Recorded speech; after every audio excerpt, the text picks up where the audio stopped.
Welcome to EdTech Speaks, a podcast bringing guests together to share their expertise and advice on navigating business and education in a technology-driven world.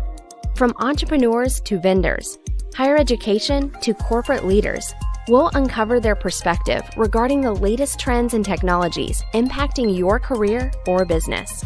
Our podcast is made possible by Downing EdTech Consulting, where people and technology connect. Hosted by Cher Downing, an experienced executive spanning a higher education and corporate career with specific focus on the EdTech industry. Dr. Downing is also an international and national presenter, author, and regular media contributor. Now here is your host, EdTech strategist, Dr. Cher Downing.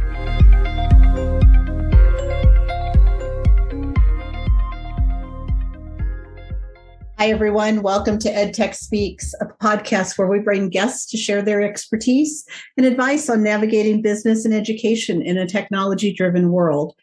Our goal is to provide you with options and ideas for products, services, and knowledge that will help benefit you or your business.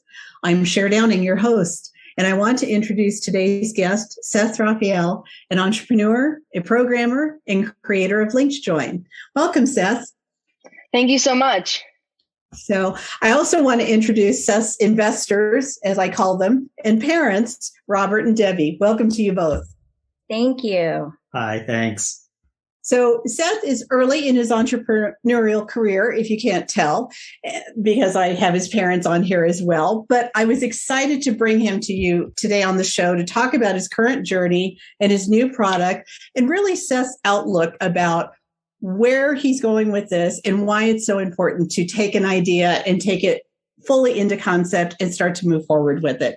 So we're going to talk today a little bit with Seth. We're also going to talk a little bit with his parents. And I hope listeners that you enjoy listening to really seeing that entrepreneurial onset and that really taking idea forward, but also the importance of having people that are backing you and that are really interested in what it is that you're wanting to do. So Seth, I'm going to let you tell us a little bit about how you came up with LinkedJoin, your newest product. So thanks so much for the introduction and everything. And yeah, I came up with LinkedJoin while I was in virtual school. So I was being consistently late to my classes because we had a weird 7-minute break period in between each class, which is not long enough to go and do anything, but it's just long enough to get sidetracked doing something else on the computer. So I would just be doing something else, predominantly coding, and then I'd realize maybe 5 minutes into my class, oh my God, I forgot to join. So LinkedJoin started out as a simple program on my computer that I put my links into, and I put in the times of my classes, and it automatically opened the Zoom links at the right time. So it worked great. I wasn't late anymore. And I'd wanted to show this to some friends and let it help them out too. So I'd started off by sending my code to them, which of course was just code that they had to run themselves on their computer. And It was very inconvenient. They would have issues when copying, pasting it, and then when actually running and using the code. So it gave me the idea to turn it into a website. I had taken a web design class before, but I didn't end up finishing it because it was very dry material that I didn't really find much of an application for, so I just dropped the class. But now I had reason to put my limited knowledge to use and also learn a lot more while making LinkedJoin into a website. So it started off very bare bones. You just put in the link and the time and the day, and it opened.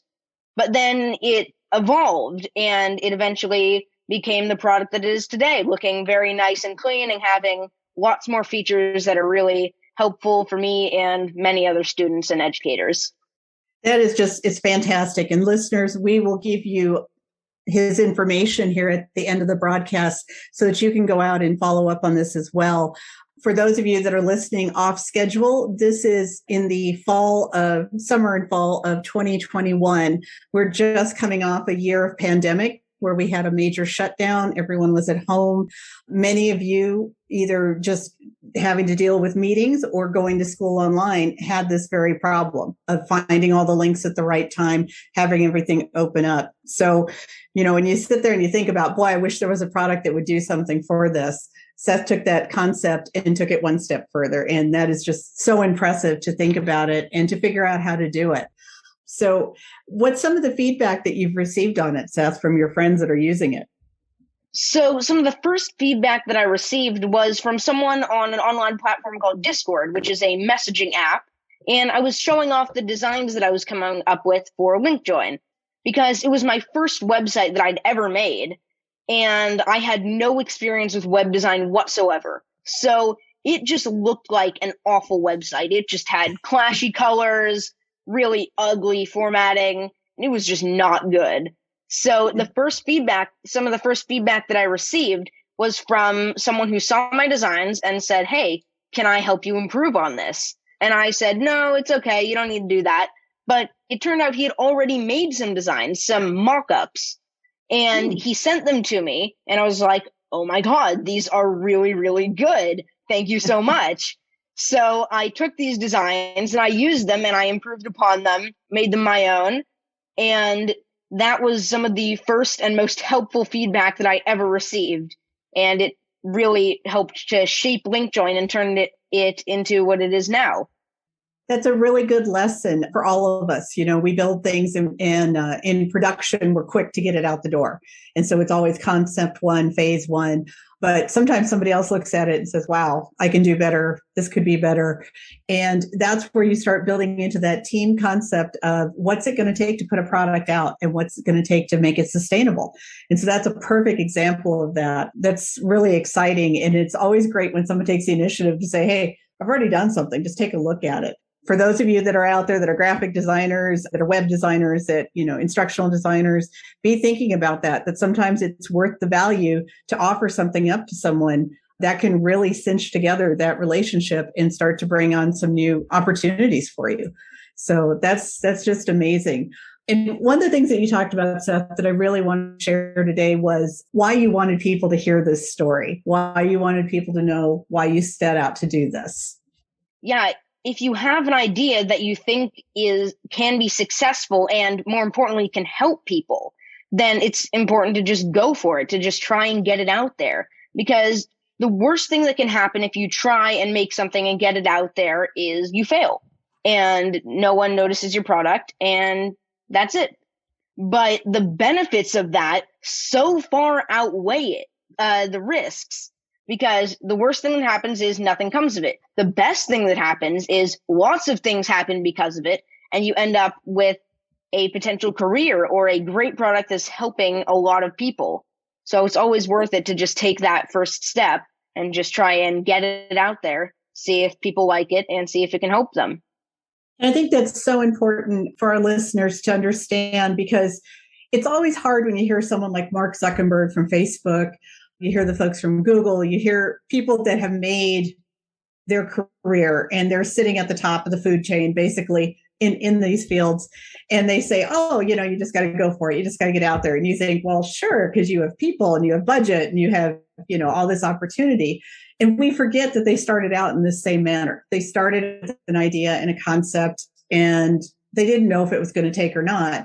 And they had some failures along the way, but they moved forward in it. And that was why I really liked you talking about that, because I think this is an opportunity for people to see someone at the startup stage. And we don't always get to see that. We see it once it's shiny and packaged and it's out there and everything's great. And so we think we can't do it sometimes. There's that feeling of, oh, I'll never get to that point. You're an absolute 100% value of, yes, you can start this and you can move this forward and you can just see what happens with it. So, which is where I'm going to bring your parents in, because obviously you've got two great backers here who are very interested in what you do, who have supported you going to camps and learning all of these things. So, Robert, I'm going to start with you. When Seth started talking about doing this, did you immediately see his vision, or were you just thinking this is another coding project? Kind of how'd you feel about that?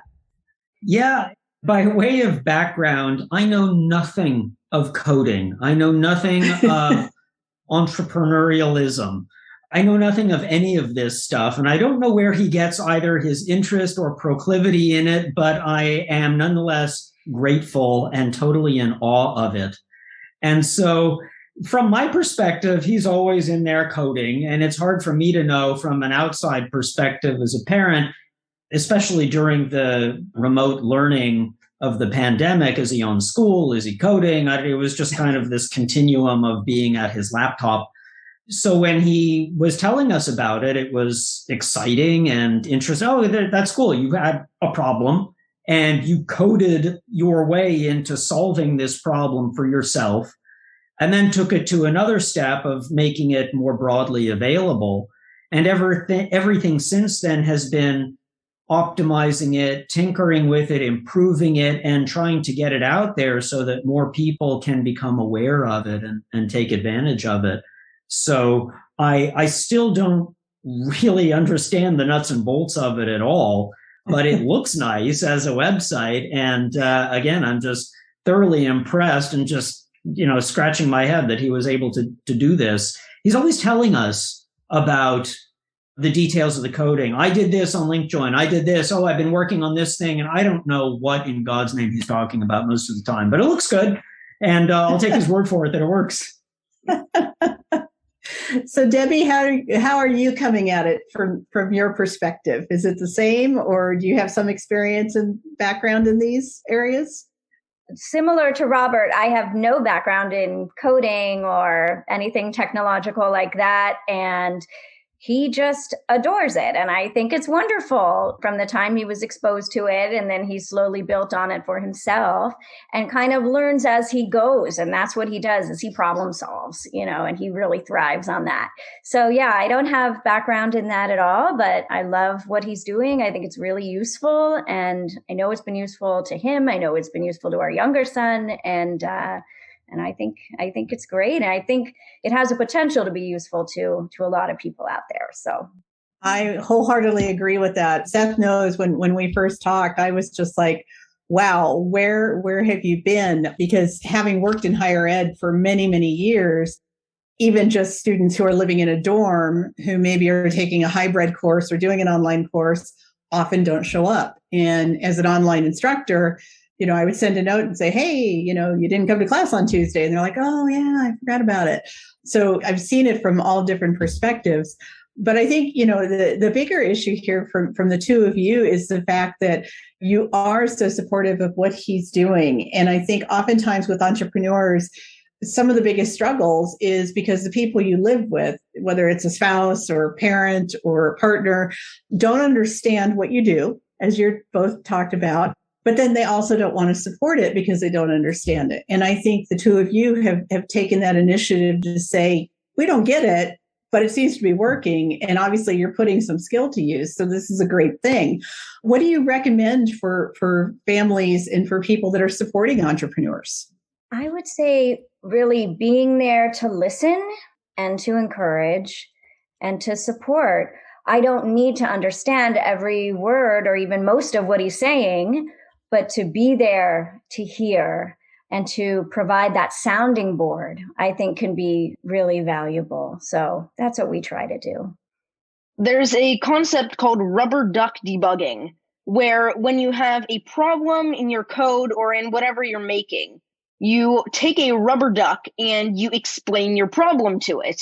And in explaining the problem, trying to explain how it works and what's happening, you often get to a point where you're just like, oh, that's why this is happening. And then you can continue on and you've solved the problem. That's a lot of the support that they provide. They are my rubber ducks for helping me solve problems, especially my dad, who's just like, oh yeah, I have no interest in this, but feel free to keep rambling.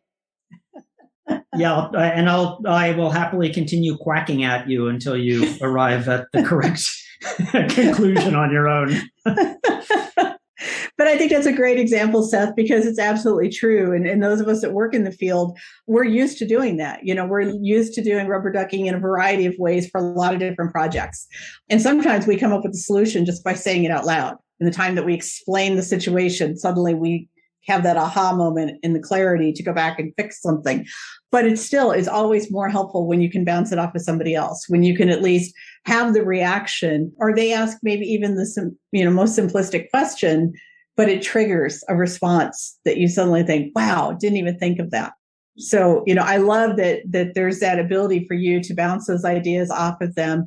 And I really want our listeners to understand that when you're in the EdTech space, not everyone understands what you do. Most of us have people in our lives that really don't understand what we do. They just see the end result of it. But it's the support mechanism of just being there that makes such a huge difference in the success levels. And when you look at people in this field, the ones that are successful have those people that support them. And 90% of them really don't understand what they do, myself included. The people that support me don't always understand what I do either, but they do know that it makes a difference and that there are things out there. In terms of what Seth has done in terms of like taking coding camps and some of these other things, is that something that you to encourage for people that are interested in building and doing these kinds of things? Do you feel like it's been a really worthwhile investment in terms of now what he's producing? Oh, yes. When he was young, he would do different kinds of summer camps in many different areas because he had so many different interests. And that was kind of nice. He could really discover what kinds of things he liked the most. And yes, I think it was a wonderful thing that he discovered that he enjoyed coding. He loved 3D printing. It's kind of lots of things in that realm and other realms. And so as time went on, he did find a couple of other computer courses that he explored. And I think those were just wonderful for him. So I would definitely encourage courses like that and just exploring your interests.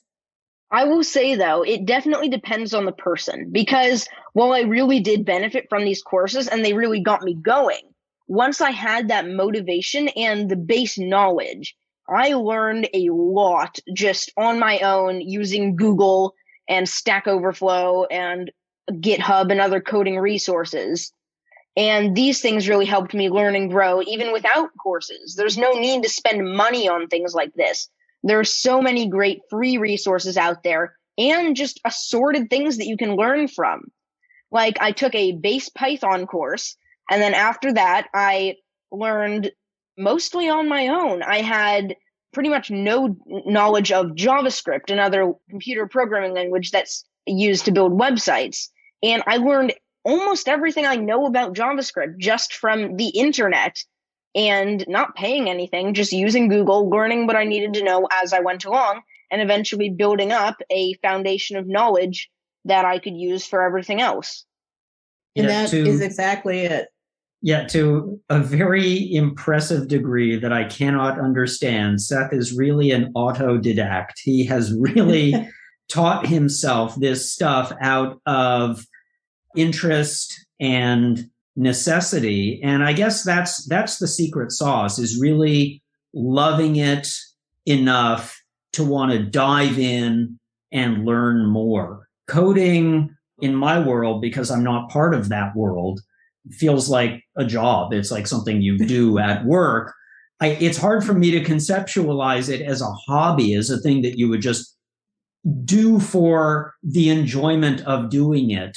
I recognize through him and his friends who are similarly into it that it is, though, very much of a hobby and an interest. And it's been fun to watch him do it and learn and thrive in that world. But all of it is because he just really enjoys it so much and wants to dedicate the time to doing it. So as a result, he had a very, very productive and fruitful pandemic lockdown. He was doing all this stuff and ended up with a lot to show for it. I mean, I think it's interesting. I've talked to a few people that have had a really great pandemic. I mean, it's horrible to say it that way, but it's truth. They took advantage of that time and they did things and they built things. And we had a lot of people that just really hated it. They felt like they were just stuck and couldn't do that. But I think to your point, Robert, the part of that reason is, and it's something I always ask startups is, are you passionate about your product or your concept, or are you a dreamer about it? Because when you dream of it, you dream of the end result. I dream of selling it to Google and making $1 million, but you have no concept of how that's going to get there. And when you're passionate about it, you're like, I can make it better. I can figure out how to do this differently. I can change this. If I would just learn something, I could do that myself. Why do I need to have somebody do that for me? That's where you see the difference in when a product goes and when people support that product. And it really shines in when people purchase that product, when people use that product. They recognize when someone has that vested interest in it, as opposed to, oh, we just kind of built it and threw it out there. And for our listeners, when you think about it, think of all the apps that you have on your phone that you download readily and very easily. And then how many of them do you actually use every single day, every week, every month? Just a portion of them, because they're the ones that are good. They're the ones that are adaptable. They're the ones that recognize when things change in the world that they need to change for you. And that's the difference in having the passion for the product versus just having the dream of the product.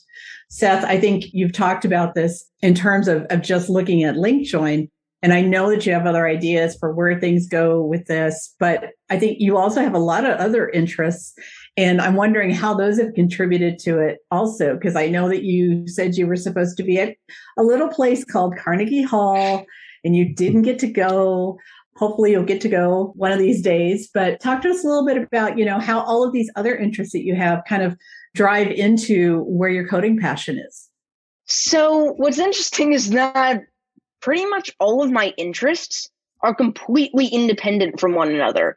They have almost no overlap. So I really like hockey, ice hockey. That's something that I really enjoy playing. And then I also enjoy piano. Just playing piano, practicing, performing, that's something that I really love. And then I love coding. These are three things that are just completely different from each other. Although the overlaps from piano and coding are there a bit. Obviously, there's the finger movement where you're typing and you're on the keys of a piano.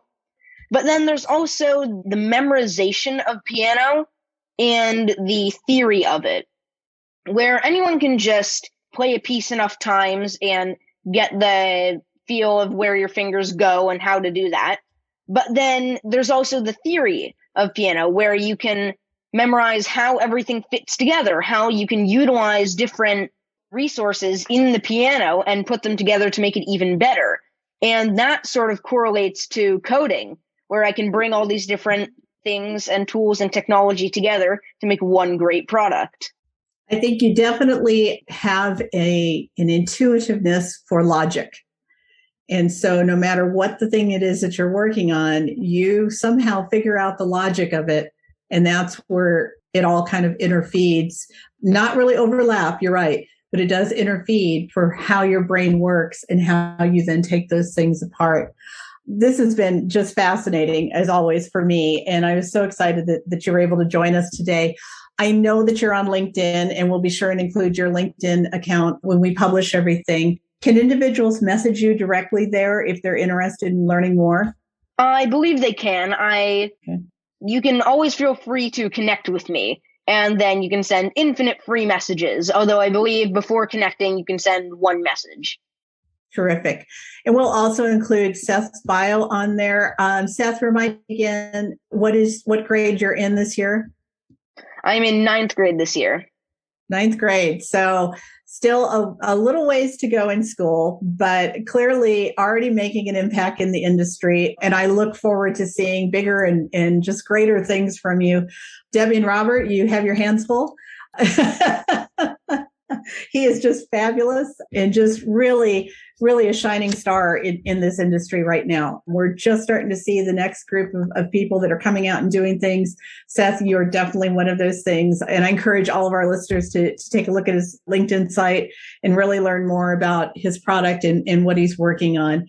So I want to thank all of you for joining me today. I appreciate you being on here. And I want to thank all of our listeners for tuning in to our podcast. I hope you enjoyed this episode and can make use of this innovative information.